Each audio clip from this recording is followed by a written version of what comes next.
Our dear viewer, I welcome you to this edition of our talk show tonight on UBC. Ampaire Amanotega is my name.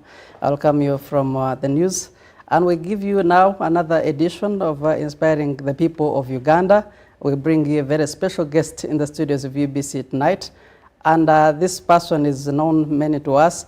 Is a businessman, a family man, the hope of the nation, the liberator of the next generation, the hope of the children and the youth. We are looking forward to see what he can do to transform this country and many communities within this country and the continent of Africa, the region of East Africa. He has already shown us what he is able to do, but we are still here to know much about him. We are going to dive much into the programs he's engaged in, and this is Dr. Balaam Barugahara. Atenyi. Yes. Minister of State Minister of Children and Youth in the Ministry of Gender, Labor and Social Development. I welcome you to this edition, Honorable Minister. I'm glad to be hosted on the national broadcaster. I want just to make a small correction on your description of who I am. I'm a bridge of the old generation to the new generation. I'm one of the cables that connect the big generator to the main power supply. Interesting. And I'm a Musevenist. I believe in General Museveni. I support General Muhoozi. I love and support both of them. Mzee now. You're a Musevenist and a Muhoozist. I'm a Musevenist, I'm a Muhoozist. When you mention Muhoozist, it's Muhoozist. And then Musevenist. Yeah. Then we're talking about you. So I'm glad. I want to, first of all, to appreciate UBC for the new investment you are putting in place. I see your studio is transforming to the standard of CNN. This is what a national broadcaster should be. Because we are inspiring the yes. country and the people of Uganda. A few remaining things can be sorted. I want to thank the President of Uganda and Parliament for allocating UBC funds to do the transformation happening on the new block. A lot need to be done on the old block. That's my observation. So I want to thank you, Excellency. And I want to thank UBC for promoting government programs and also not discriminating Ugandans. You host all. Imagine you are hosting me here. The other day you are hosting the President. You host everybody. And this is what Ugandans want. Ugandans want to test the youth, the young, the old, the middle like me, the brilliant ones, the aggressive ones, the hardworking ones, and also the sleeping giants. Interesting. Maybe the other thing I forgot to mention is that you're a prominent local investor when we're talking about investment in this country. Actually, I should tell the world that I'm a medium taxpayer. I'm a proud medium taxpayer. I pay taxes. Who is not complaining about EFRIS? I know I don't complain about EFRIS. EFRIS is a system. By the way, let me first tell the young people who are watching this TV now, what is EFRIS?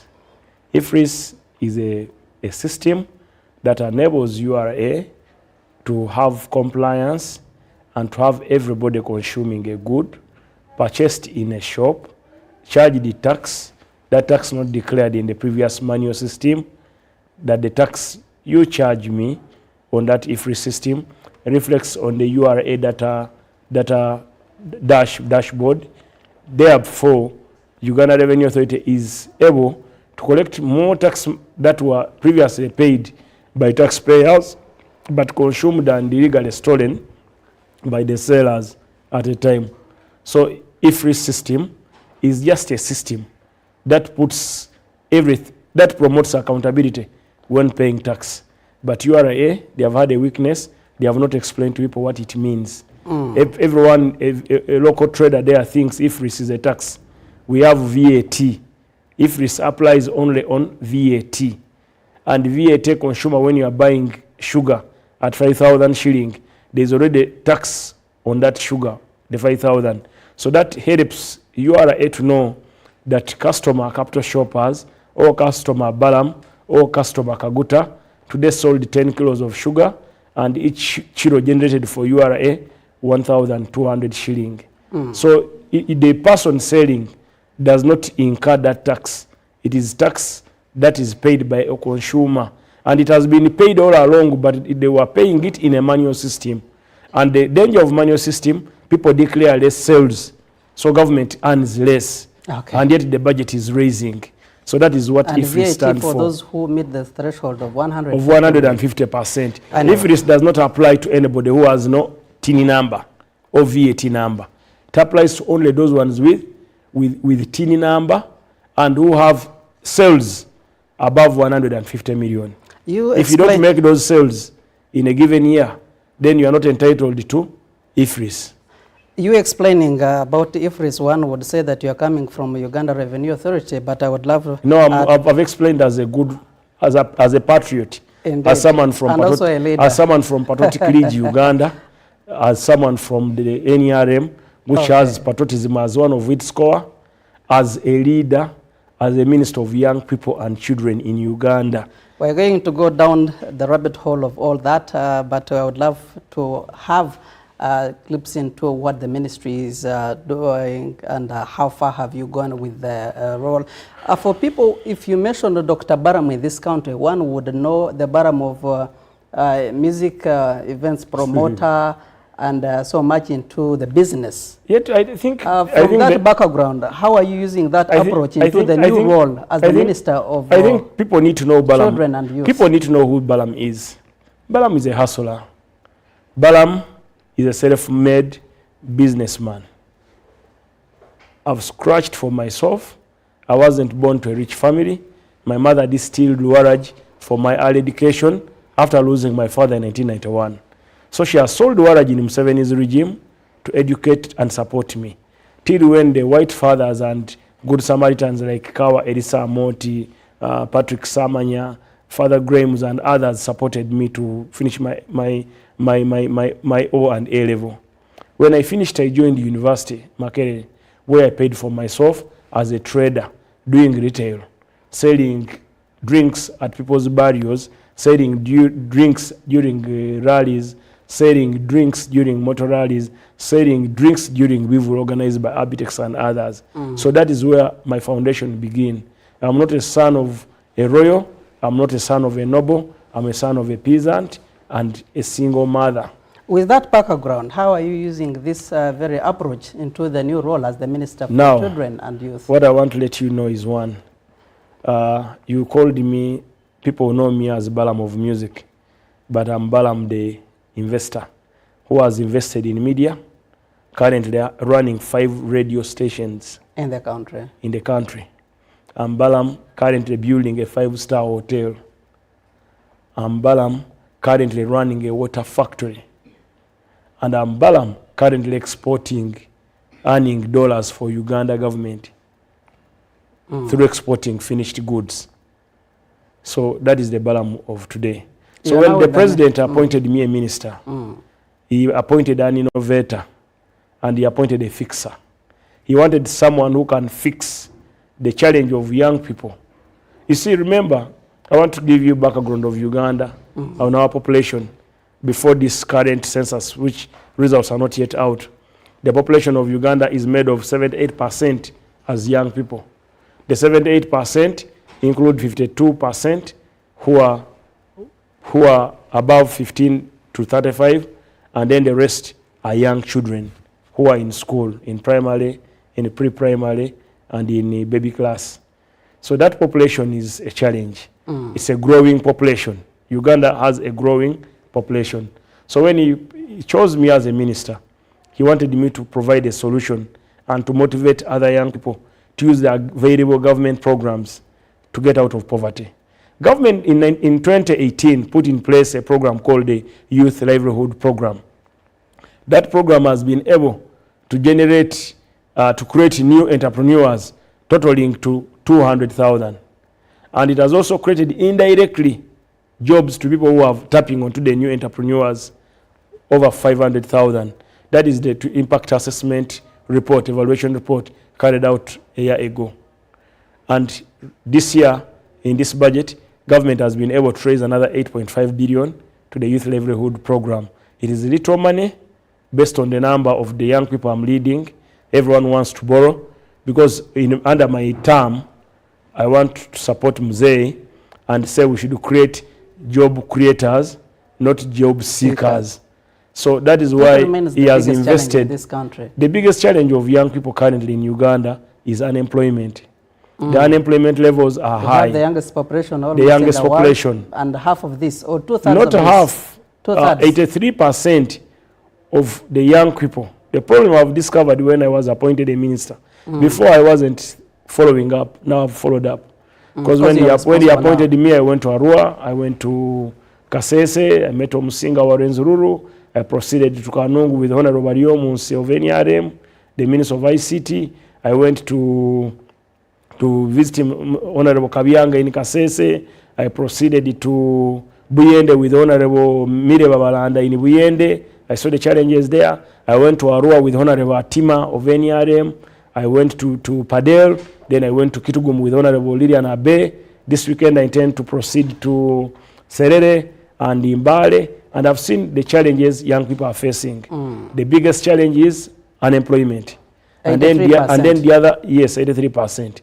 And then the other one is unskilled labor force. Only 17% of 100% of the young people are skilled, implying 83% never watched a blackboard. They want to work, but they don't have skills. On that note, I want to thank His Excellency, the President, for setting up and starting the 18 zonal training centers. These skilling centers are a game changer. I wish we could have another 18 this coming financial year. I wish we could have something that we could reduce budget on and set 18 more so that we can have 13. But what is the percentage of the youth that are involved in all these skilling centers? Skilling is a continuous process. I was in Kayunga. I presided over graduation in Kayunga. The other day I was invited by the State House Comptroller. When I went there, I found 450 students had graduated in skills of carpentry, joinery, cloth making, baking, confectionery. Is it that a small number compared to the population? No. We have a total of 18. We have a total of 18 skilling centers. You see, skilling requires capital. It requires material. It is not just that you build the structures and you tell people to skill. You need to pay the teachers. You need to pay the power. You need to buy them the materials they are using for learning. So it's a small process. It's not a simple process. So when you talk about skilling, you are skilling, even if it's an average of 500 every 6 months in every center. That means you have close to 9,000 skilled labor force every year, every 6 months. So in a year that translates to 18,000 skilled labor force who are not there. Previously, you had people who were just learning on job without skill, but now we have people who are real skilled. So that is what we. That is what we need to focus on. For instance, I wanted to show you that the programs started, or the program that were put in place, those programs have been of impact. As the national chairman of the National Youth Council chairman to come in at the break, so that he tells you how much they earn as youth and how the youth have been trained. So Yeru Jacob, I invited him to come. He will tell you how much government has been giving them. But what I need to know is the resources available. As we wait for Jacob, Honorable. Yes. There are so many programs that have been set and established by the government. Myoga partial development model is here, and you are talking about those skilling centers. But the youth are so much not yet into this. How are you helping the youth to make sure that they appreciate? First, they need to appreciate first, and then they join them. Because women are benefiting, people in local communities are benefiting, but the youth are not yet there. I want to disagree. I want to disagree with you. From 2018, the labor force, or the skilled labor force, the entrepreneurs who are benefiting from Youth Livelihood Fund. Actually, what I can say, the youth want, but the fund is little. The source where they are getting this fund to fund the youth, what is provided on the plate for the youth, is too little. For instance, I'll give you an example. This financial year, youth YLP government has put in place only 8.5 billion. But the population of young people who want to borrow vis-a-vis the money given could be over 40% who are willing to borrow and who are ready to work. The other day I was in Arua. I met a young man called Atima. He was given 1 million shilling through PDM.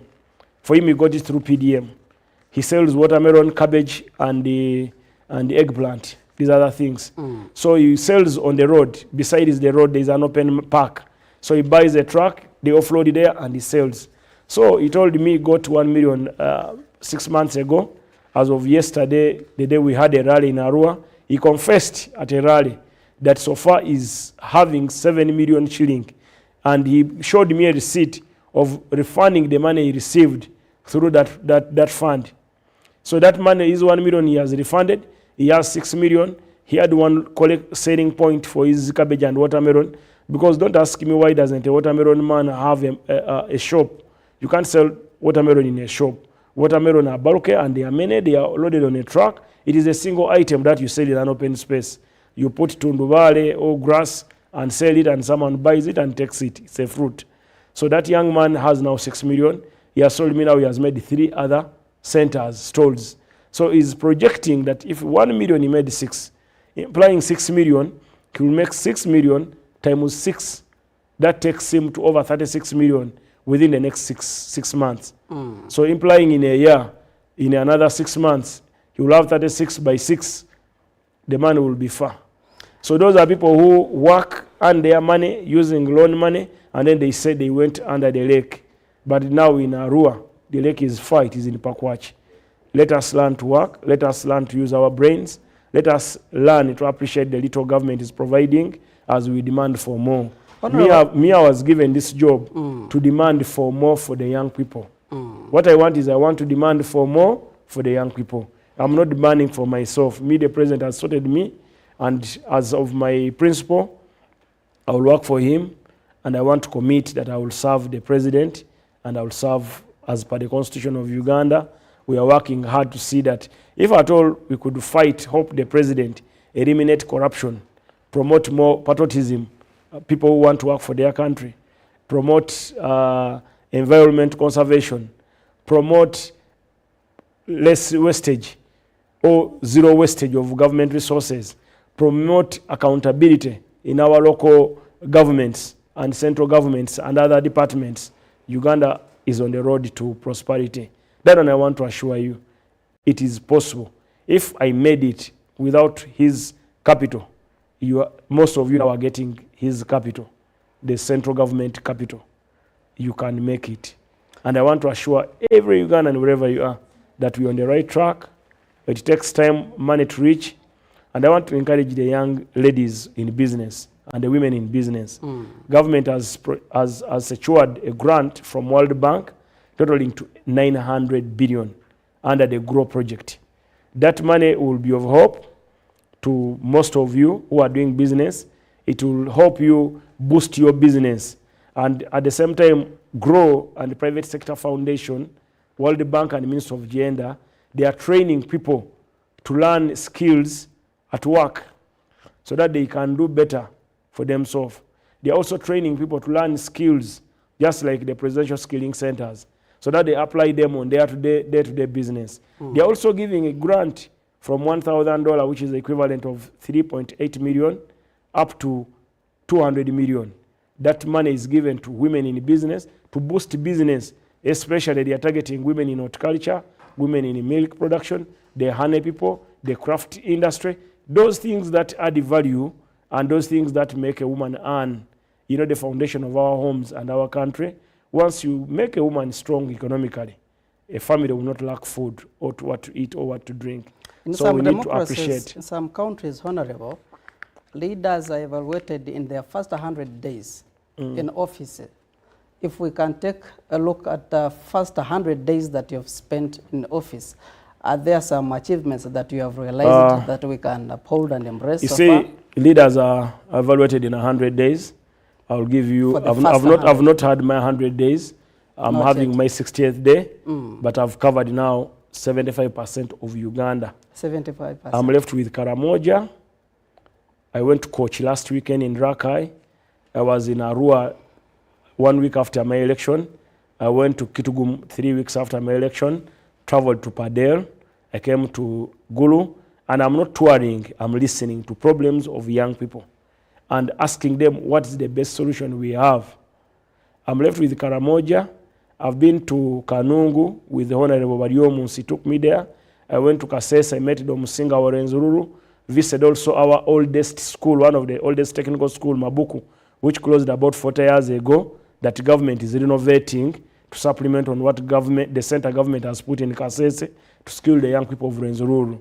So I went to Fort Poto, I went to Bunyoro, I went to Buyende, where I found the young people who have been impregnated at a tender age of 13, 14.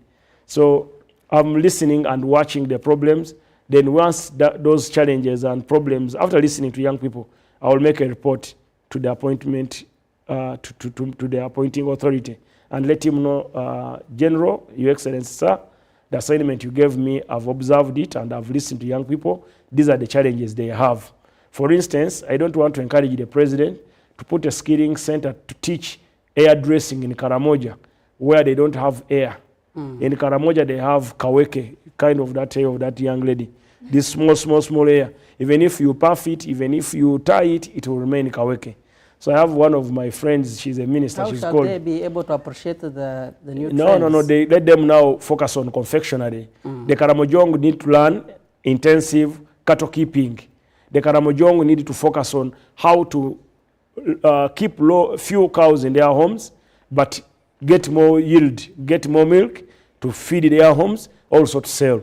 The Karamojong needs to know how to mine, because Karamoja has gold, it has marble, has limestone, they have fertilizer. So Karamojong, our focus should be skilling them on mining, so that we reduce on the risks of artisan miners. Those people who go underground and they are searching for gold and they go 1,000 meters, close to a kilometer underground. Those risks and the accident deaths at workplace can be reduced. So those are some of the things that we are looking at. My first 60 days, okay, I've been listening and I'm writing. And also, I've been able to sign the contract for young people to be able to access job market, to look for work in Igadi country. You can now go to any Igadi country and work, courtesy of these first days and courtesy of our president and foreign affairs and the previous minister. We have signed that contract. What are the key challenges that face these children to access these live youth development programs? The biggest challenges I've told you, there are many applicants and the fund is less. The fund is little. But if it is utilized well, I think the president is testing to see if I gave Balam 8.5, how many are going to access it, how many are going to create jobs, how much tax you will pay. I want to confirm to you that the Youth Livelihood Program from 2018 to date, it has created 200 jobs direct. Those ones who have borrowed and created jobs are 200. And it has created another 500 jobs indirect. It has created to the tax base. People who are paying taxes, the payment has gone from 24% to 29%. Okay. Yes. Then also the workforce has been created by 4.5% from 2018. People who are now at work, people who can work due to that small money that they are receiving under the YLP. So YLP is a good program. All we need is applicants are many. We need just more money. We need to have more money for these young people. Honorable Minister, before I take a break, I would love to also talk about the welfare of the children. What is the ministry doing to undertake or improve the welfare of the children in terms of education and health? Because I understand you're also the Minister for Children. I want to tell you one. I want to thank UNICEF, UNDP, and the development partners. Just last week, we had the nutrition conference, which was opened under which has been organized under the office of the Prime Minister, Right Honorable Nabanja. It was held at Mistil. Took about 5 days. We've been there learning how to improve welfare of our children. Quite a lot has been done, and we need more. Government and development partners need to put more. Our children are better than they were 7 years, 10 years ago. Every coming year, children are getting nutrition, proper, good food in their schools. They are able to pay little money, and food is readily available. In previous years, we used to have yellow posho at our times when I was studying. But now, posho, maize due to production, which is caused by efficiency and available seeds and fertilizers, the price of maize dropped down to 300 shilling a kilo. Okay. So people can afford to have a meal. Interesting. And then also we have put the Sauti to target those ones who are defiling our children. We are not only feeding them, but also ensuring these children are protected. We have the Sauti 112, 114. That Sauti line, it's a 24-hour line where you call and say so-and-so is violating.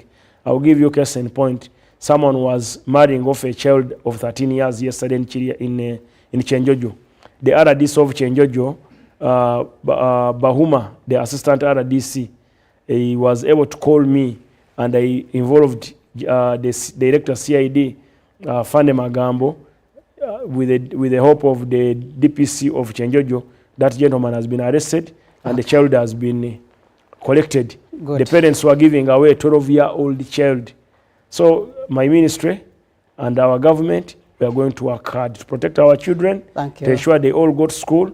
We have UPE, we have UCE, and now we have even the tertiary, the technical skilling centers.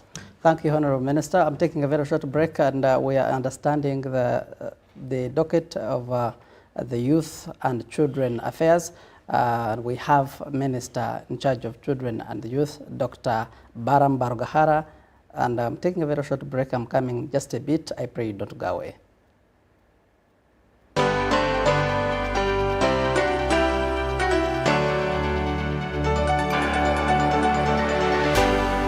UBC, inspiring Uganda. Gold. We all want it. That soft yellow glow of a subdued sun in your hands. That precious polish of elegance. To hold it is one thing, but to taste it is everything else. Relish the satisfying taste of a beer, unmatched in quality, unmatched in consistency, and with 23 Global Gold Awards. A beer unmatched in gold. Faith, love, miracles. International evangelist Daniel Kolenda, successor Reynard Bonke, and a team of associate evangelists will preach at 7 gospel crusades from June 12th to 23rd. Powerful divine deliverance from bondages, yokes, and curses. Salvations, family restorations, and miraculous healings. Kampala, Hoima, Busia, Lida, Ikanga, Gulu, and Bale. This is your time. Come and receive your miracle. Nyati Motion Pictures brings you Tuko Pamoja, Kingdoms of the Moon Rwenzori segment. Who are the people occupying the foothills of the fabled mountains of the moon? What strings them together? One way of identifying ourselves would be the Rwenzori Mountain, where the God happy dwells. In Uganda, we are called Bakonjo, Bakonzo, Baira. In Congo, we are called Banande. The Basongora community is a very old community here, Western Uganda and Eastern Congo. So both Kasese, Toro were part of Bunyoro Kitara Kingdom. We are similar people. We are one. Use that word, Pamoja. Premiering Saturday 25th May 2024 from 3 p.m. to 8 p.m. at the Ndere Center in Ntinda. To get a ticket, call 0778 787 660. Tuko Pamoja?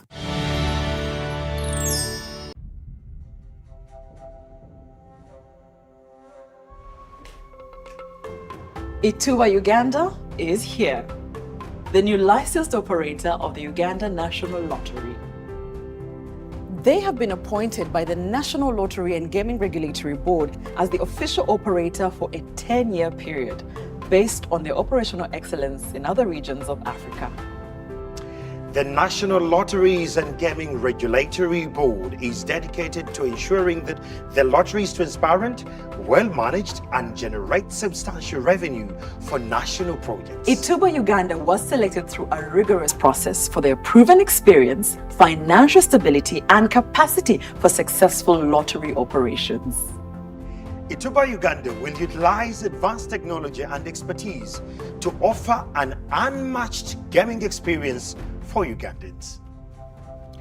All funds will support vital government initiatives such as infrastructure, education, healthcare, and sports, with a special emphasis on preparing for AFCON 2027. So, join Ituba Uganda on this journey of changing and transforming lives.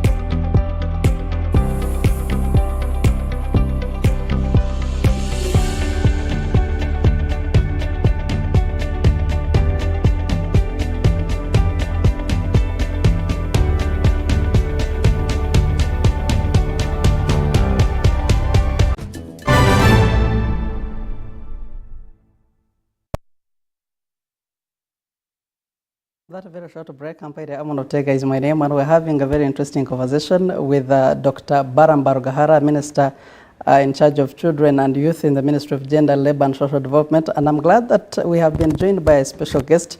This is Wilson Otto, is the General Secretary from National Youth Council, and I would love also to learn a lot from him.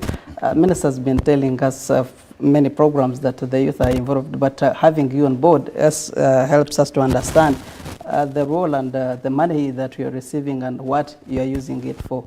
I hand over to you the microphone. Oh, thank you so much, Director. My name is Wilson Otto, as said. I'm the General Secretary of the National Youth Council, and we are pleased to be here today to talk about what the National Youth Council What is your mandate and how far have you gone in fulfilling this very noble mandate? We have three major mandates. One is to protect the young people, and the second one is to see that we mobilize them into activities that are of importance to themselves, that can create development, that also supports growth of the young people. And then we also have a responsibility to see that every government program that has been directed to benefit the young people reaches them. So we do the monitoring and evaluation of those and report to the ministry. What are the main priorities for the coming year in terms of youth and children affairs? Now you have the minister, very vibrant. I hope you are lucky to have a minister. We are more than lucky to have. Yeah, we are more than lucky to have a minister very active as Balam, and we appreciate his coming. Honorable Minister, as the Youth Council, we are blessed to have him. And we know that with how active he is, as the National Youth Council, we are going to move far, and we are going to engage the young people more onto existing government programs. Although we have a few days to the next financial year. Yes. Any main priorities for the youth and children? Yes, in this quarter, as the last quarter of this financial year, we are looking at around three things. One, the National Youth Council has been in existence for the last 30 years. And as the council, we are planning to have a 30-year celebration to give accountability to the young people. We have quite a number of people who have benefited and grown through the system of the council and become great leaders in this country. And so we expect that in the 30-year celebration, we shall be accounting to the country what National Youth Council has been doing in the last 30 years. But as a celebration, that's not our major focus. There are so many dimensions that we look at. One, for example, is the skilling center that the president has put in place in different 18 sub-regions of this country. As the Youth Council, we see that that is an initiative that we look into, that all the youth that have been picked benefit from that particular program. And we have also looked at the YLP that the minister was talking on. He talked about the Youth Livelihood Program, and that program alone itself is our major focus because it's the only funded government program that targets the young people strictly. And so far to now, government has given us around 162 billion shillings and around 245,000 youth and 46%. Yes. And then we have around 20,400 youth groups that have been financed through this project. And so as National Youth Council, we take it very seriously. In the last batch that came, or there were reports of youth not paying because it came during political times and all those issues. But in this last release that government gave, I can assure you that in most of the districts, the young people have understood the essence and value of YLP, and they are doing great returns of the monies that they have borrowed. So meaning that there is a general understanding of what YLP is and what it stands for. And so as NYC, we do close monitoring of such a project and see that every young person in this country that is able to benefit from such a program gets When it you right. say everyone in this country, especially the youth, I'm thinking about integrating and supporting the vulnerable groups and the vulnerable children and youth. How is the council helping those vulnerable groups or youth or children with disabilities to make sure that they also get these opportunities equally? One, the Youth Council, unfortunately, works in hand in hand with the Disability Council. Because we have the Disability Council, we have the Youth Council, we have the Women Council. But when we identify a young person with such kind of disabilities, we make reference. Because as Youth Council, we do not handle them directly. Yes. Collaborations with stakeholders.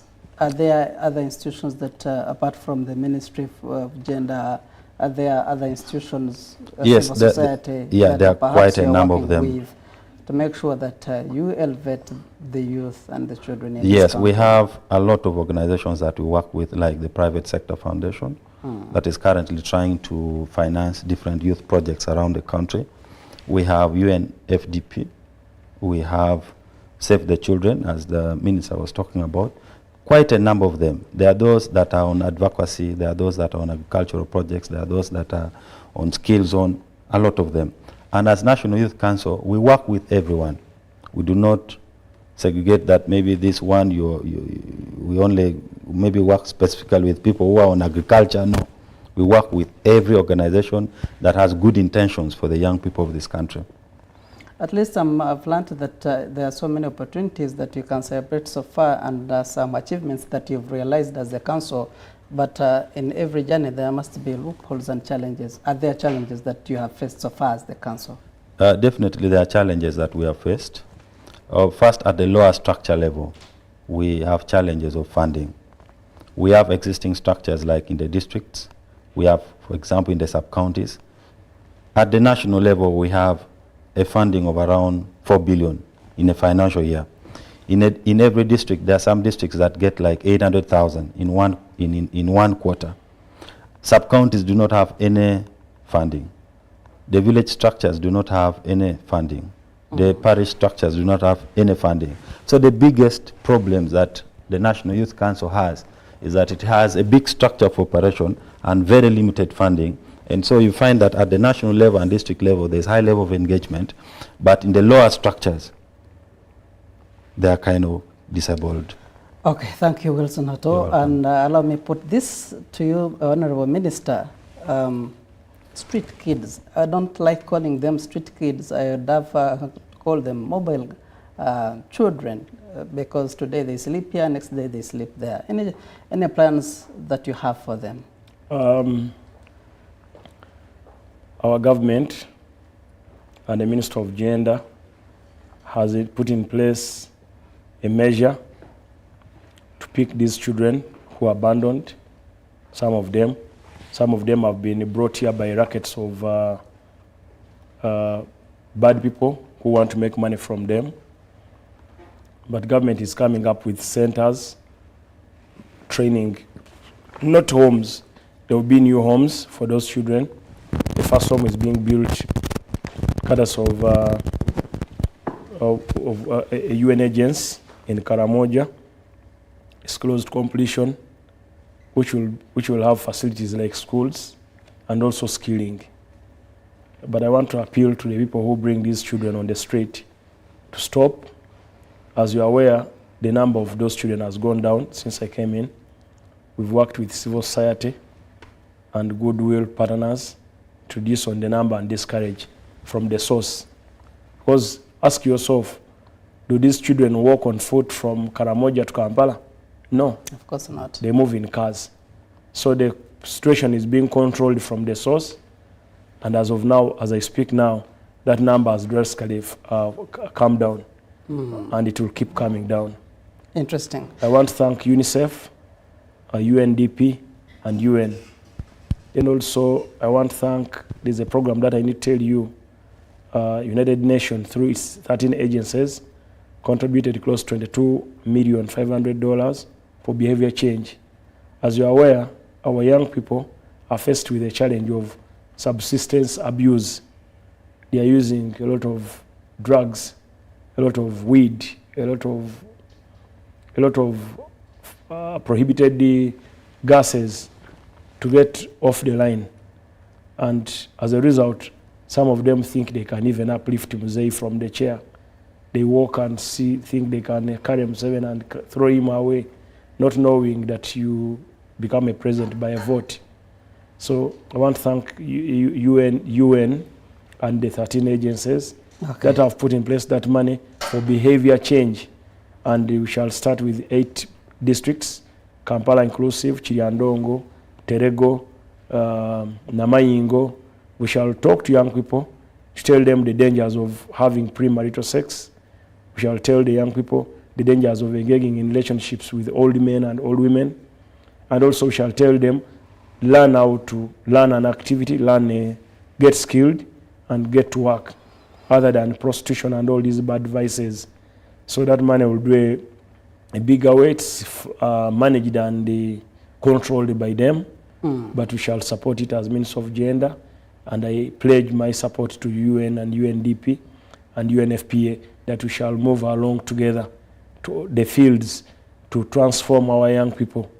The behavior of our young children getting pregnant or getting into forced early marriages at the age of 13. The cases are rising, molestation, especially in Busoga, in Buyende, Kamuli, Namayingo, and also when I went to Kochi, Rakai, they complained about it, the Kamswaga raised it up.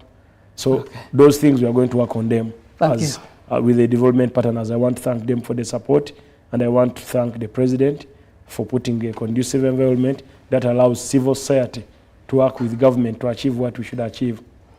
I am so glad that you're working on that. I remember one of the days when police had a crime report where we reported 13% increase of child molestation and abuse. I pray that you work on that.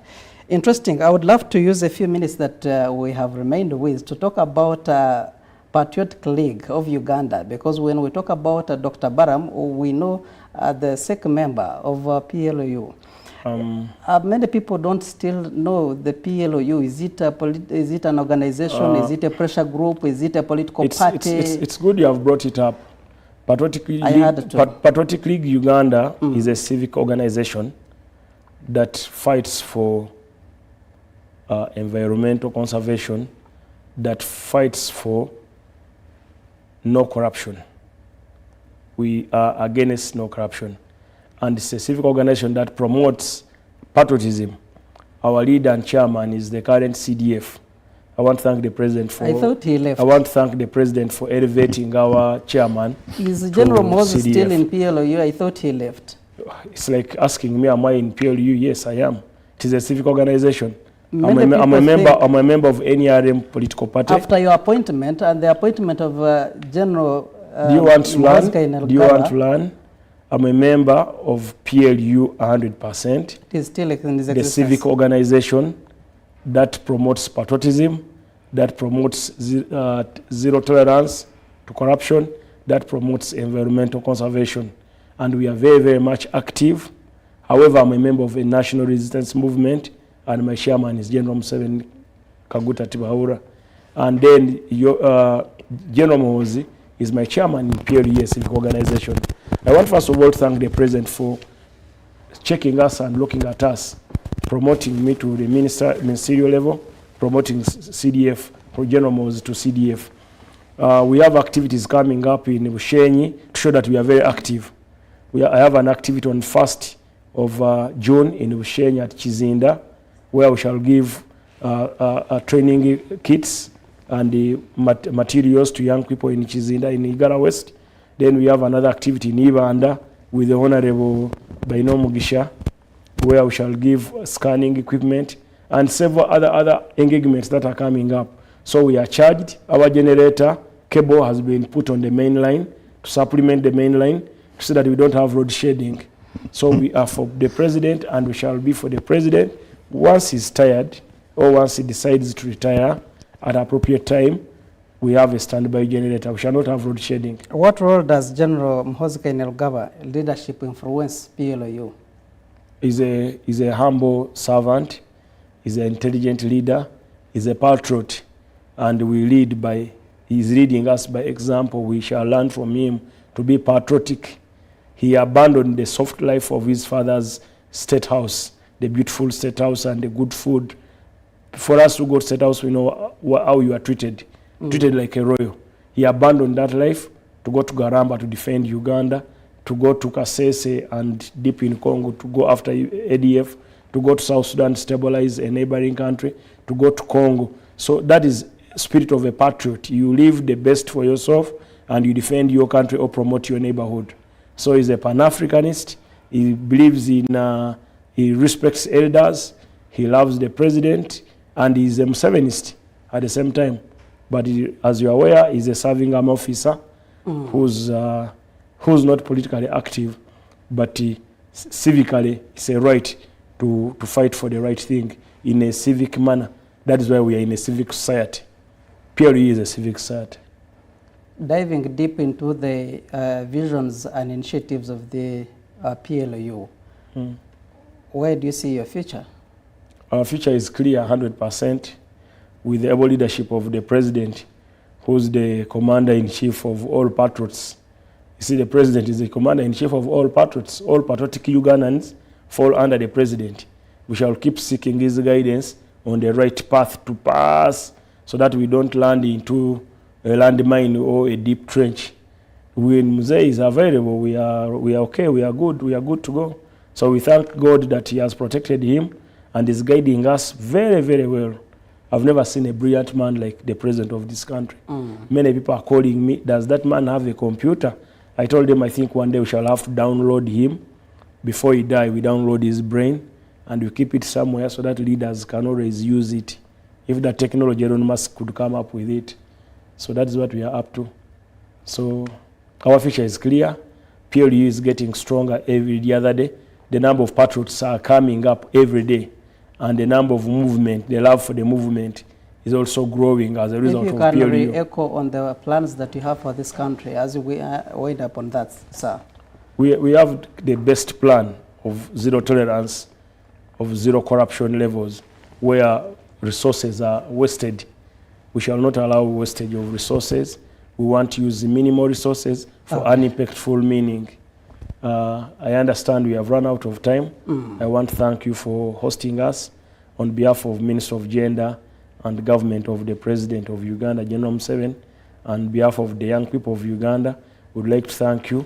Next time we shall come back and talk about early forced child marriage, and let's talk about the children, and also the children in Gulu and Kitugum who are being forced to pay a lot of money in a UPE school. Shall talk about that with facts. Children should go to school at affordable rate, not at exorbitant rate. Thank you, Honorable Minister. If I can give these seconds that I have to you, Wilson Otto. No, it's okay. Thank you. Parting thoughts. Oh, thank you so much. I will make sure I'm quick because of time. Something I just want to say is that the young people of this country, that government has got goodwill, and that within the district and the areas where you come from, seek for information about government programs, YLP, PDM, any related programs like the GROW project that has just come, and see that you have information about it and you enroll in it. Because the biggest challenge we have is that when you don't have the information, then the wrong people access the money. So we encourage the young